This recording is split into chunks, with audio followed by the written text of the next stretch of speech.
¿Se me oye bien? Sí. No. A ver. Ahora. Sí. Ya te verás un poco la voz. Bueno, el tema que nos trae hoy a esta charla preparatoria de la traducción canónica de la imponderable y magnífica imagen de Nuestra Señora de la Angustia es hablar de la realeza de la Virgen. Bueno, lo primero que tengo que decir es que, sin lugar a dudas, ustedes son una de las grandes hermandades de la provincia de Sevilla, puesto que tienen un gran patrimonio y, sobre todo, en un patrimonio lo que más destaca y lo que más tiene que destacar son las imágenes sagradas. Para empezar, tienen ustedes el nazareno más antiguo de la provincia de Sevilla, probablemente. Tienen ustedes una magnífica escultura mariana que tiene toda la pinta de ser de oro de Cornet, que siempre digo que es la bien de Rosario de la Magdalena de Orlando. O sea, esto tiene una categoría enorme. Y más todavía debemos tener en cuenta cómo dolorosas de Cornejo apenas quedan, puesto que durante la persecución religiosa del año 1936 se pierden muchas durante los incendios, por lo cual esto ha hecho que el valor de la Virgen de las Angustias aumente. Y bueno, vamos a empezar. Esta pintura, que ya que lo he puesto, es bastante común en muchos retablos marianos del ciclo de la vida de la Virgen. En esta solemos ver siempre el final, ¿no? Bueno, el final no, una parte más, porque la Santísima Virgen vive y es corredentora y es nuestra mediadora, nuestro milagro ministerio, en el cielo con su Hijo Jesucristo. Eso lo digo bastante claro en Papa Pío XII, junto con otros papas más. De eso vamos a hablar. Normalmente siempre se suele representar en la escena de la coronación a la Santísima Virgen en el medio. Y siempre se la representa en una actitud humilde, en una actitud muy humilde. Y a los lados, el Padre, el Hijo y el Espíritu Santo, su esposo. No debemos dejar de recordar la relación tan única que tiene la Santísima Virgen con la Santísima Trinidad. Es hija de Dios Padre, madre de Dios Hijo y esposa del Espíritu Santo. Eso a mí me da tanto coraje cuando últimamente dicen que la Virgen es una santa más. Ningún santo tiene esto, como ustedes comprenderán. Yo tengo un fervor mariano muy grande y yo me enervo cuando escucho muchas cosas. Y llevo una semanita y ustedes comprenderán cómo es. La realeza de la Virgen, ¿de dónde viene? Pues miren ustedes, vamos a retrotraernos un poquito al Antiguo Testamento. Es curioso cómo cuando el pueblo de Israel, a mí eso me llamó mucho la atención cuando yo lo leí, cuando yo era niño, recuerdo. A mi hermano le regalaron por la comunión, yo voy a hablar en tono muy coloquial, porque a mí me gusta que las charlas sean amenas, yo no tengo aquí a aburrirle a ustedes. A mi hermano le regalaron por su comunión una Biblia maravillosa para niños, una Biblia ilustrada. Eso yo siempre digo que para un chiquito le digo regalo un besito, sobre todo porque está cortado de un modo muy didáctico. Y cuando se habla del origen de la monarquía en el pueblo de Israel, es curioso como Dios en un principio no quiere que haya reyes. Fíjense qué curioso, ¿no? La monarquía durante el antiguo régimen se fundamentaba en el derecho divino. Pues no, incluso en la actualidad, si ustedes van al Reino Unido o a Gibraltar, que lo tenemos ahorita, y ven una moneda, pone Carlos III por la gracia de Dios. Y nuestro último rey por la gracia de Dios fue, bueno, Carlos I, podríamos decir. Pero es que los reyes esos se lo creían más bien puntillas. Los reyes esos se lo pensaban. Hay una conversación muy interesante entre Felipe II y creo recordar que fue Pablo III, el Papa. Y entonces en esta discusión el rey católico, rey prudente, le dice a Santo Padre: santidad, recuerde que yo soy rey por la gracia de Dios, este papa por elección de catedral. Es decir, los reyes eso lo tenían bastante claro. Si volvemos al tema de la monarquía de Israel, ya saben ustedes, como su primer rey va a ser Saúl, pero que Saúl va a terminar cayendo de gracia. Y Dios establece como nuevo rey a Samuel. Y entonces, además, piensen en una cosa. El Señor, si es en algo, es en dejarnos a todos anonadados. Y nos deja siempre a todos anonadados porque de lo más débil es capaz de sacar lo más fuerte. Y si no, ahí detrás lo tiene. Si ustedes se fijan en la imagen de su Nazareno que están viendo, pues están viendo un hombre cargando con una cruz, ensangrentado y abatido. Y sin embargo, ese es el Hijo de Dios, y de ahí va a salir el hecho más importante de la historia del mundo, que es la resurrección. Bueno, pues, en esta caída de gracia del rey Saúl, Dios quiere un nuevo rey. Y hay un nuevo rey que va a escoger, va a ser el rey David. ¿Quién es el rey David? Pues bien, es el hijo de un pastor. Y además es el hijo más pequeño. De hecho, cuando Dios manda al profeta Samuel a buscar a David, se planta en casa de Jesé y le dice que busque a los hijos. Y entonces, pues, ¿a quién le trae? A sus hijos mayores, todos fortísimos, hombres curtidos del campo, gente adulta, y empieza ese no, ese no, ese no y ese no. Bueno, y aquí te queda uno, sí. David, el más pequeño, y está pastoreando en el campo. Y el profeta Samuel lo unge. ¿Qué quiere decir ungirlo? Pues que le va a echar el aceite encima de la cabeza. Si ustedes vieron la coronación de Carlos III de Inglaterra, que es la única que ha quedado, ¿no? Aunque sea una coronación anglicana, pues conserva mucho de los rituales que encontramos en las coronaciones del antiguo régimen, ¿no? Y entonces, en esta coronación, lo importante no era la corona, era la unción, porque es sacramental.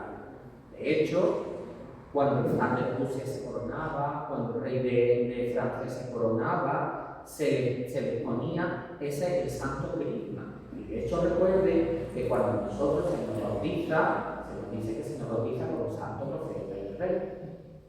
Es así, ¿no? Digo, a ver si esos sacerdotes, perdón, que no me quiero yo liar, y por eso yo pregunto. O sea, el concepto de la realeza es algo que siempre ha estado presente en el pueblo cristiano. De ese rey David, es de donde Dios va a establecer, sacar precisamente a su hijo. Es de ahí de donde lo va a establecer. Ahora bien, recuerden una cosa. De la estirpe de David es José, nuestro queridísimo San José, que sobre todo gracias a Santa Teresa de Jesús, ¿no? Lo tenemos tan veneradísimo. Bueno, ella decía una cosa de San José que a mí me encanta, decía, no hay cosa que me diga que no me la sea. Ahora bien, ya sabemos que José es el padre adoptivo de Jesús, que lo amó, que lo quiso, que lo enseñó y que lo guardó como un hijo ama a su padre. Pero que lógicamente la humanidad de Cristo viene de la Santísima Virgen María. Cuando el Espíritu Santo engendra a la Virgen, ya saben ustedes que ahí no hay intervención ninguna de varón. Entonces, Dios, que sus caminos son tan perfectos, que establece que el Salvador va a salir de David. Entonces, el linaje viene por el Padre, pero todo lo que es la sangre de Cristo viene precisamente, ese linaje de sangre viene por su madre. La tradición establece lo siguiente. Ahí ven ustedes, precisamente, he sacado yo lo que es una iconografía muy curiosa, el árbol de Jesús. En esta iconografía del árbol de Jesús, si me pongo así se me oye la cámara, así que lo voy a poner. En esta iconografía del árbol de Jesús, fíjense qué curioso es lo que tenemos aquí es muy global. Aquí tenemos ese sonido en un sueño que tuvo, y de su pecho va a salir un árbol. De ese árbol encontramos a todos los reyes de Israel y a todos los reyes de Judá. En el centro aparece la Santísima Virgen, y de ella emana el Rey de verdad, que es Jesús. La religión lo que cuenta sobre la concepción inmaculada de Nuestra Señora, que es, pues que, lo saben ustedes, como se dice que San Joaquín y Santa Ana resulta que son un matrimonio que no había podido tener hijos. Y fíjense lo curioso, San Joaquín viene del linaje del rey David y Santa Ana viene del linaje de Aarón. ¿Qué es lo que quiere decir esto? Que Jesucristo es el verdadero sacerdote, es decir, Jesucristo es el sacerdote.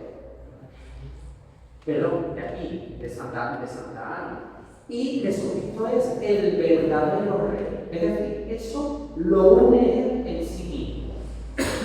La religión lo que cuenta es una historia muy bella en la cual resulta que San Joaquín, Santa Ana no han encontrado hijos. San Joaquín va a hacer en el templo una ofrenda, pero esta ofrenda le estaba vedada. ¿Por qué? Porque él no había sido padre de familia. De San Joaquín se dice, y de Santa Ana, que ellos eran una familia, un matrimonio bastante acomodado, que eran pastores. No es casual el uso del pastoreo. Recuerden lo que he dicho, que el rey David también lo es. Entonces se dice que San Joaquín dividía en 3 tercios lo que era su beneficio. El primero era para el templo, el segundo era para los pobres y el tercero era para su manutención familiar. Bien, el caso es que a San Joaquín lo echan de esa ofrenda, y al echarlo de esa ofrenda él siente una tristeza enorme porque no ha podido tener hijos, y son ya, por cierto, bastante mayores. Si se fijan en la iconografía de San Joaquín y en la iconografía de Santa Ana, siempre nos lo ponen viejecitos por eso. Volvemos a lo mismo. Y como se dice en la Anunciación, para Dios no hay nada imposible. Y como les he dicho antes, Dios es experto en dejarnos abandonados, sacando de lo que nosotros creemos que no puede salir nada, sacando absolutamente todo. El caso es que San Joaquín se retira al desierto, y cuando San Joaquín está allí, tiene una visión. Es una visión de un ángel, que es el ángel de San Gabriel, y la anuncia que va a tener una niña. Ese mismo ángel se lo dice también a Santa Ana, y ambos se encuentran, lo dice de San Gabriel al final, en la puerta dorada del templo de Jerusalén. Allí es donde se abrazan, y eso es lo que se establece la historia como la concepción inmaculada de Nuestra Señora. Es decir, la Virgen María viene del linaje de los sacerdotes y del linaje de los reyes, del propio rey David. Ahora bien, Cristo habla de sí mismo como rey. Miren, vamos a establecer lo siguiente. 1. Fíjense, la entrada en Jerusalén quizás sea el acto más regio que haya tenido Jesucristo. ¿Por qué? Por varias cosas. Tenemos que entender que la Biblia y que los Evangelios están escritos de un modo simbólico. ¿Qué quiero decir con esto? Muchas de las cosas que sabemos, o sea, que están escritas en la Biblia, evidentemente son ciertas, incluso hay hasta pruebas arqueológicas, que así nos lo confirman, ¿no? Si alguno de ustedes ha ido a Tierra Santa, va a ver cosas absolutamente sorprendentes. A mí personalmente, una de las cosas que más me llamó la atención fue las famosas piscinas que están en la sinagoga, cuando Cristo va y le dice a los leprosos, creo que a uno de los leprosos, le dice que vaya a la piscina allí a lavarse una vez que ha quedado curado, o incluso otro en el que le dice que no puede entrar en la piscina, etcétera, etcétera. Pues ese tipo de cosas existen. Hay muchas pruebas arqueológicas que nos hablan de que la Biblia está diciendo la Biblia, pero hay otras cosas que debemos entenderlas en un lenguaje simbólico. Esta entrada de Jerusalén, Jesús es proclamado como un rey. Es, fíjense, Hosana al hijo de David. Y en segundo lugar, que Jesús es el único digno no es casual. ¿Por qué no es casual? Recuerden cómo cuando los reyes de Israel entraban en la ciudad santa en un caballo, estaban hablando de que se estaba en un estado de guerra. Cuando entraban en un pollino, estaban hablando de que se encontraban en paz. Es decir, es el rey que viene a establecer la paz. Es el rey que viene a establecer el reino de Dios. Y por lo tanto así se nos presenta. Y fíjense ustedes cómo eso va a despertar los tremendos recelos de la clase samética. De hecho, si no lo conocen, se lo recomiendo, la ópera rock Jesucristo Superstar, donde inmediatamente después de la magnífica canción de la entrada a Jerusalén, lo siguiente que viene es otra llamada, Jesús morirá, la cual habla Ana, Caifás, y se habla de precisamente todo ese complot en contra de eso. Cuando se llama también Jesús Rey a sí mismo durante la pasión. Fíjense que es curioso. Ya saben ustedes cómo la muerte de Cristo, el proceso de Cristo, quien de verdad va a hacer la sentencia de muerte en la autoridad romana. Piensen en algo. Los judíos habían llegado a un acuerdo bastante curioso con los romanos, que a mí siempre me ha llamado la atención. Miren, los romanos eran ante todo politeístas y no negaban la existencia de ningún dios. Por ejemplo, en Roma de repente se pusieron de moda los cultos a los dioses egipcios, otras veces se ponían de moda otro tipo de culto. Es más, incluso en Atenas, en Grecia, existía, eso lo va a usar después San Pablo, ¿no? Cuando hable allí en el Ágora, el culto, el templo al Dios desconocido. ¿Por qué? Porque decían que todos los dioses debían de tener su culto, no fuera a ser que los dioses se enfadaran y dejaran ningún tipo de calamidad hacia el pueblo. Entonces, por eso los griegos tenían ese culto al Dios desconocido, para la Biblia. Y eso es lo que después va a usar San Pablo. Bien, los judíos tenían establecido por los romanos un acuerdo, y era el siguiente. Uno, ellos podían manifestar y continuar con su fe con su fe en un único Dios, a cambio de pedir la oración por el emperador.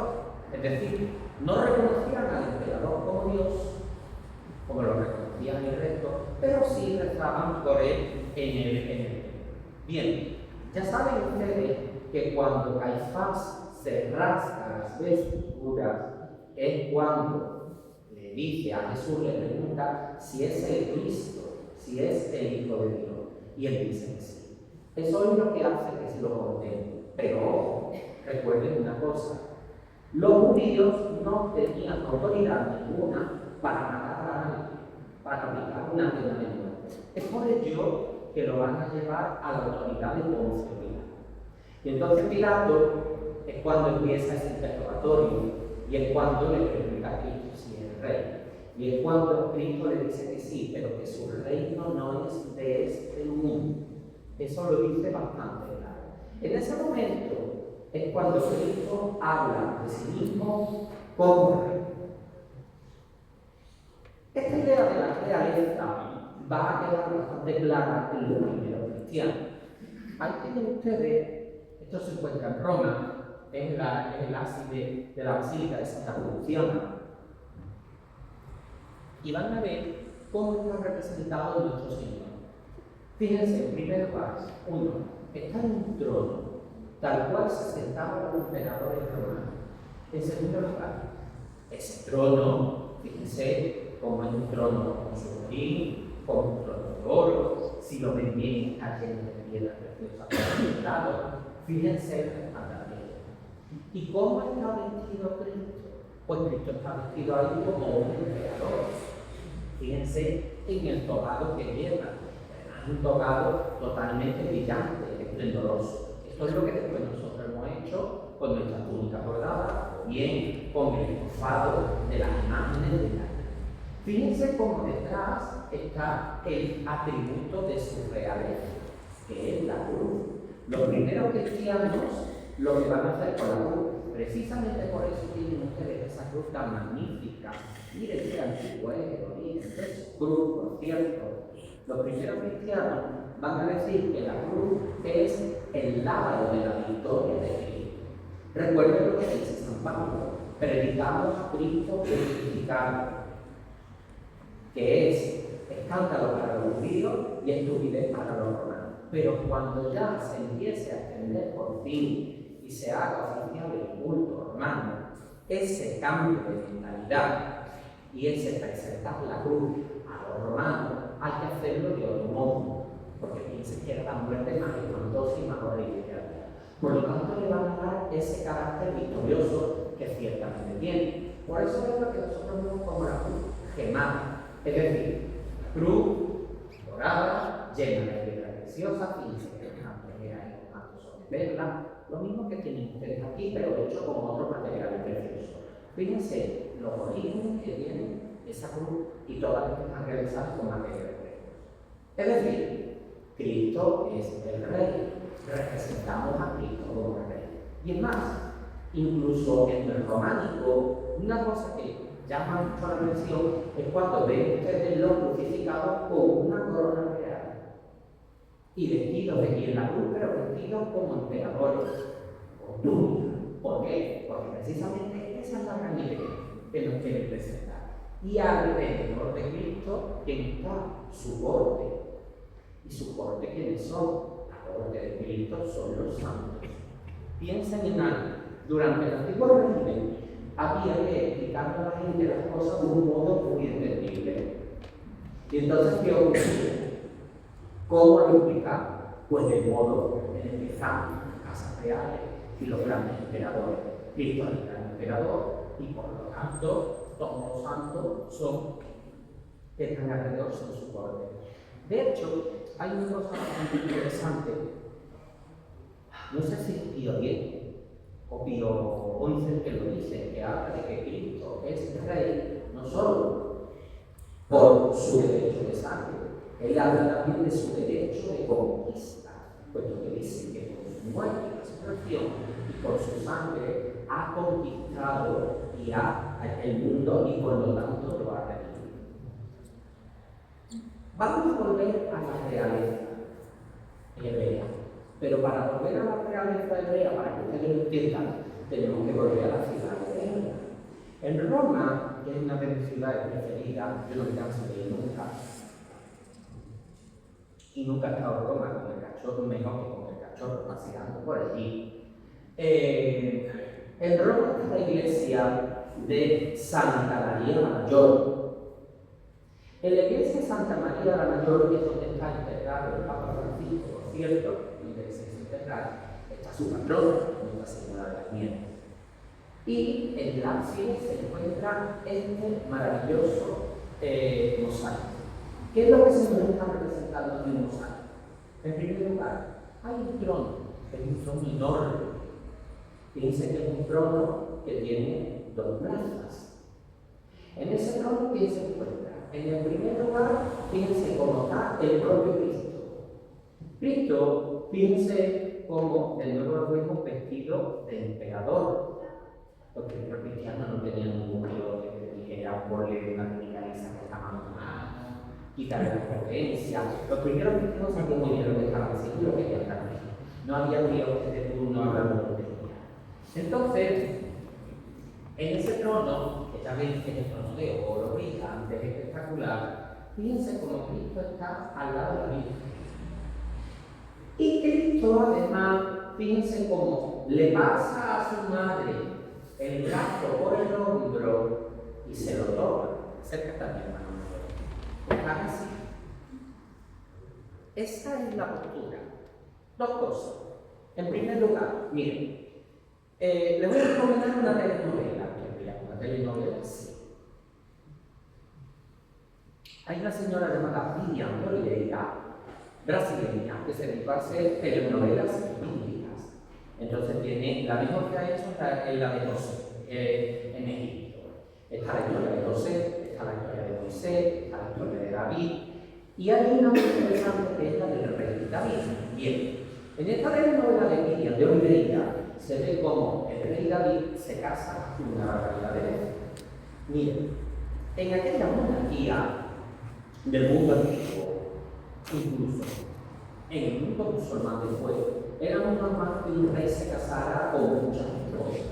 ¿Por qué? Porque un rey tenía que tener muchos hijos. ¿Por qué? Porque los niños morían. Y si no recuerden lo que le pasó a nuestro rey católico, que tiene 5 hijos, se muere el príncipe Juan, se muere la princesa Isabel, se muere el infante Miguel de Paz, hasta que llegamos a mi queridísimo rey. Pero es que eso le pasa a Felipe II, eso le pasa a Felipe IV, hasta que llegamos a los Borgoños. O sea que este tipo de cosas eran muy normales. Nuestros reyes católicos, ¿qué hacían? Se ponían una esposa y se casaban de 9. ¿Qué hacían esos reyes en la antigüedad? Se casaban con muchas esposas. Pero la ¿quién era la reina?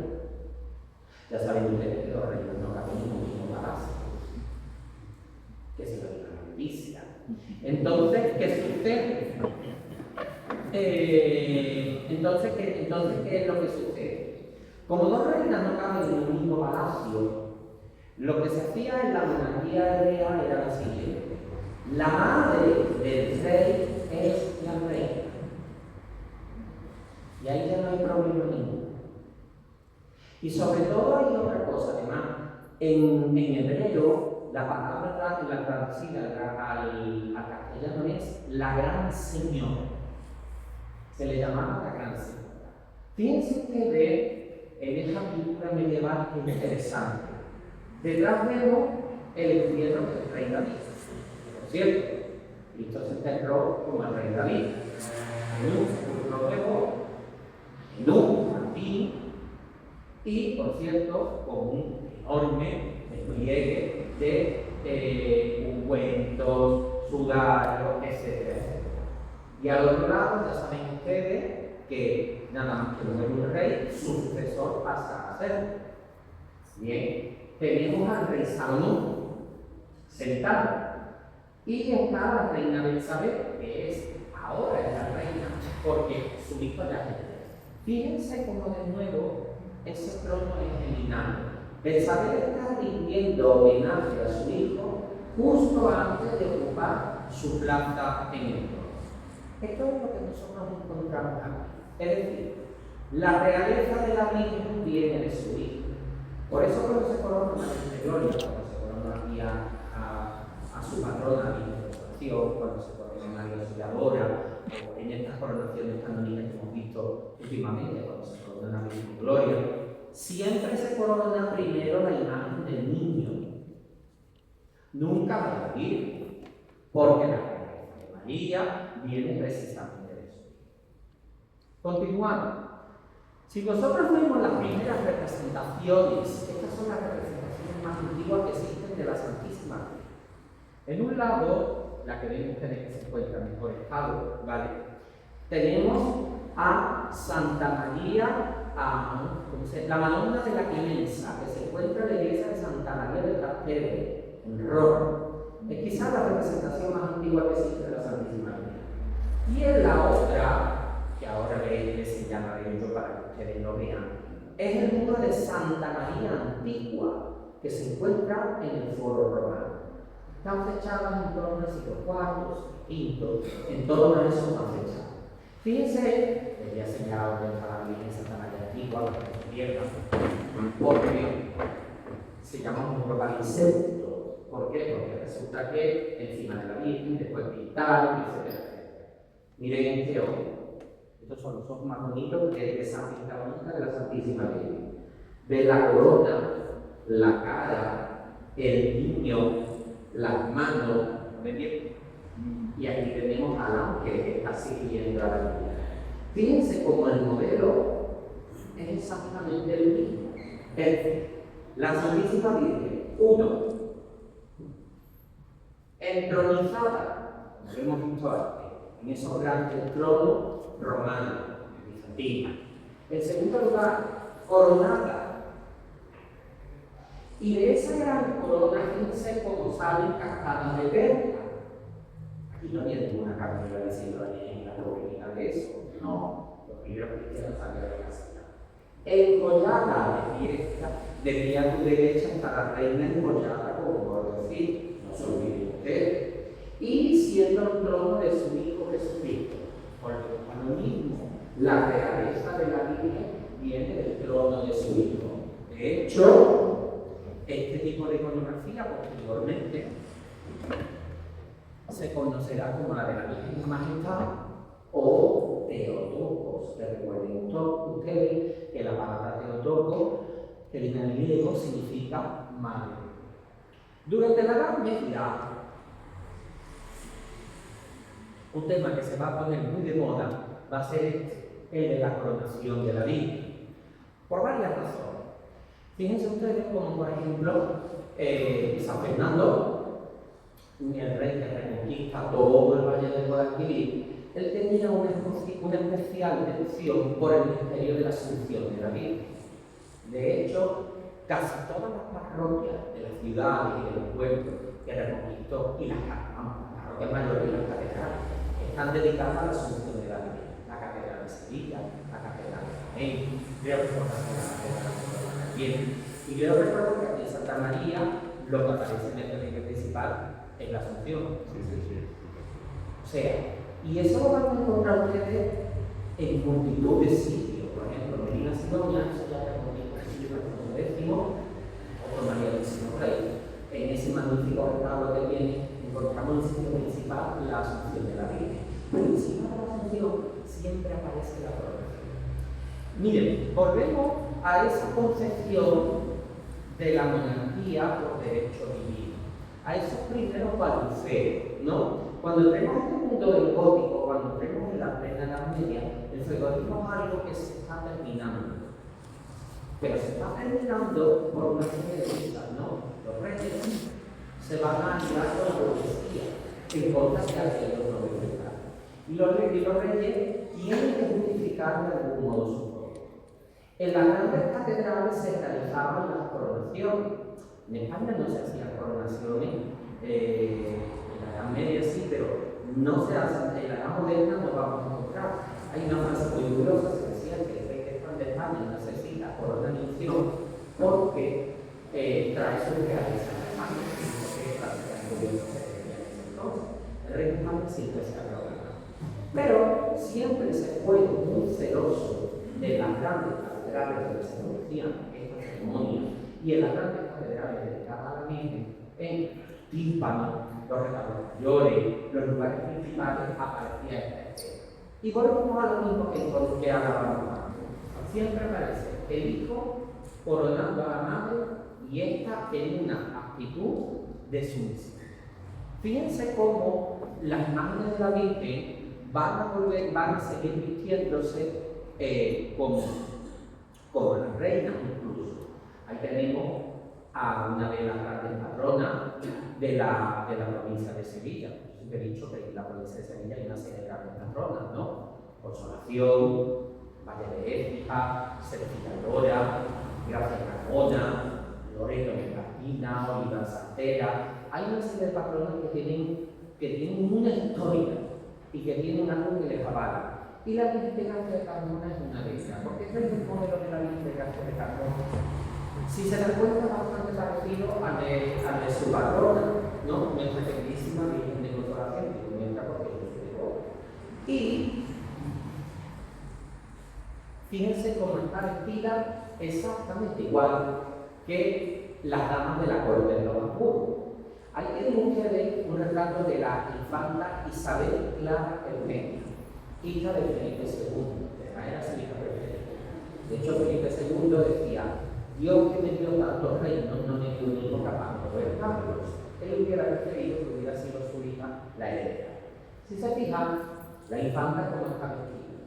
Un vestido ajustado en el tronco que marca la cintura, una falda acampanada, unas mangas muy largas, sobre mangas, que además, mientras más larga fuera la manga, más elegante y más categoría tenía también la dama. Detrás, fíjense ustedes cómo se ve la cola, que las imágenes Mariana se sustituye por el manto de lo que aparece ahora. Fíjense como en la Virgen de Gracia es exactamente igual. Y en el caso de la Virgen de Consolación va a ser exactamente igual.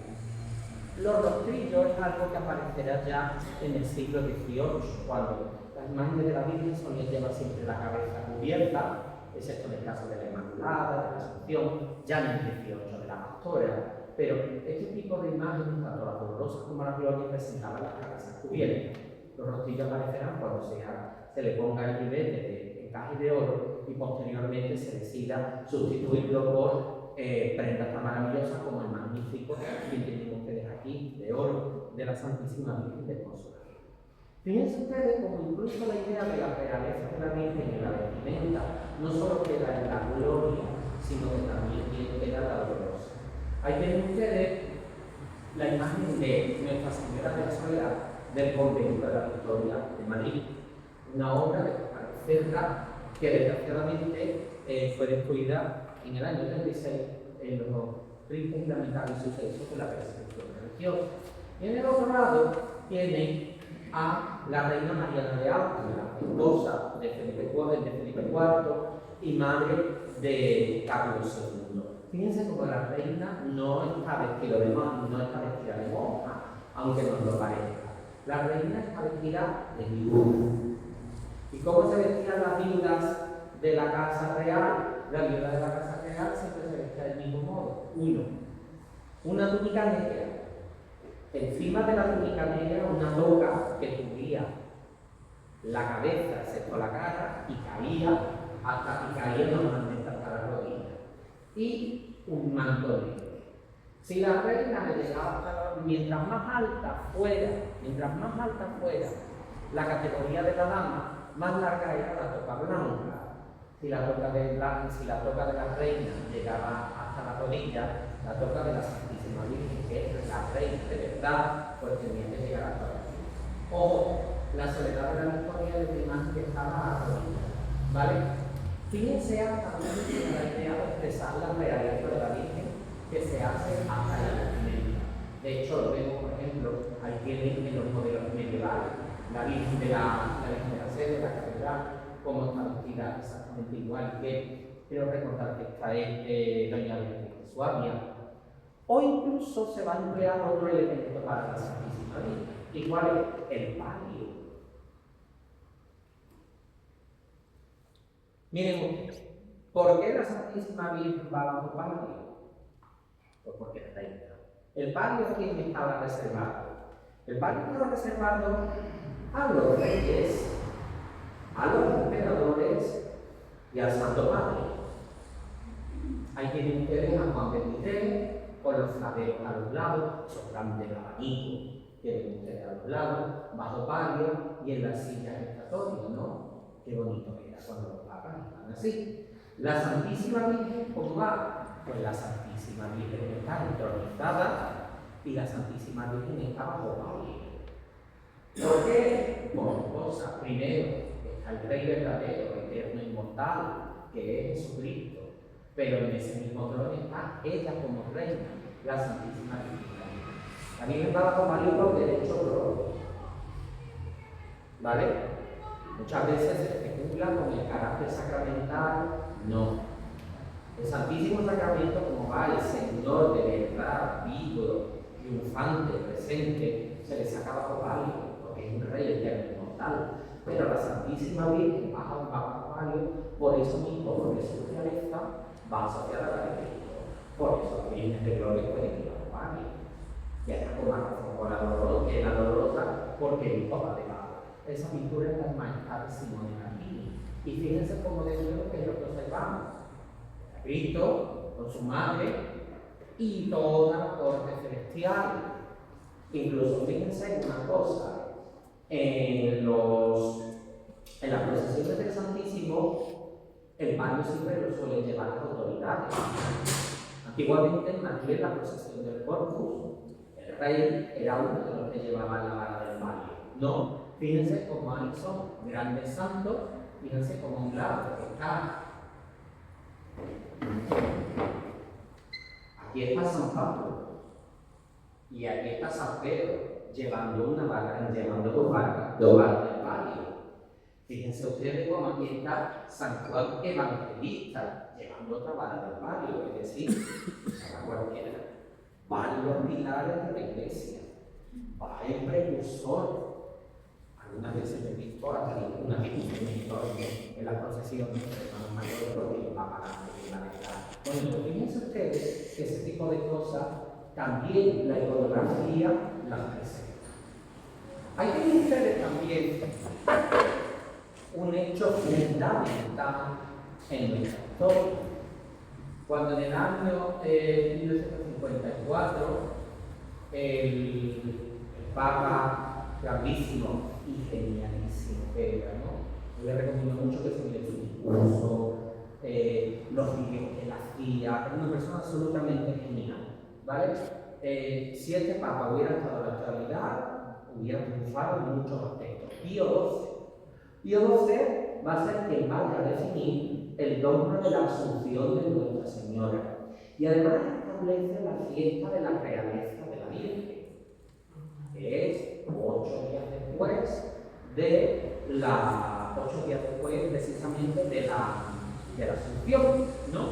Y además, por cierto, Pío XII fue un gran defensor, igual que Juan Pablo II, igual que Pío X, igual que Pío IX, igual que otros tantos papas, de lo que es la corredención de la Santísima Virgen. Y lo dice, que la Virgen, por sus propios méritos y por la decisión de su Hijo, va a ser llevada al cielo en cuerpo y alma. Pío XII además era bastante inteligente, porque había una discusión sobre si la Virgen había muerto o no había muerto. El que dice, al término de sus días en este mundo, fue subir al cielo. No se me dice que se había muerto o no. Hay quien dice que la Virgen no murió, fue llevada al cielo directamente. Lo que la mayoría piensa, yo también soy de los que lo piensa, es que la Virgen muere. ¿Por qué? Eso me explica muy bien Sor María de Ágreda en su libro Mística Ciudad de Dios. Y ella dice, incluso eso se ve muy bien en el Ministerio de Elche, ¿no? Ella dice que ella quiere morir tal como murió su hijo. Por lo tanto, hay un versículo de San Pablo muy interesante, ¿no? Que estos días ha venido muy sacando y que si lo leemos fuera de contexto puede mover a escándalo, que habla de él dice que él completa en su carne lo que le falta a la pasión de Cristo. Le falta algo a la pasión de Cristo.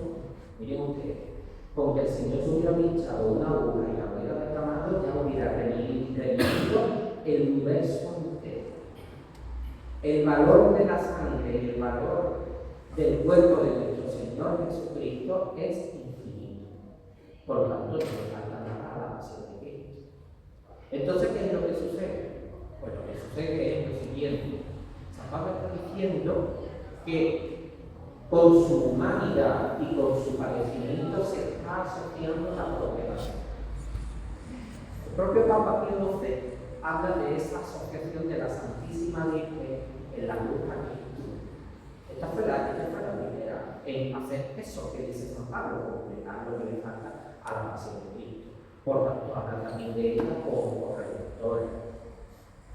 Y habla también de ella en ese aspecto que, como desde el cielo, ella es mediadora entre Dios y los hombres. De hecho, las bodas de Caná son bastante interesantes, ¿no?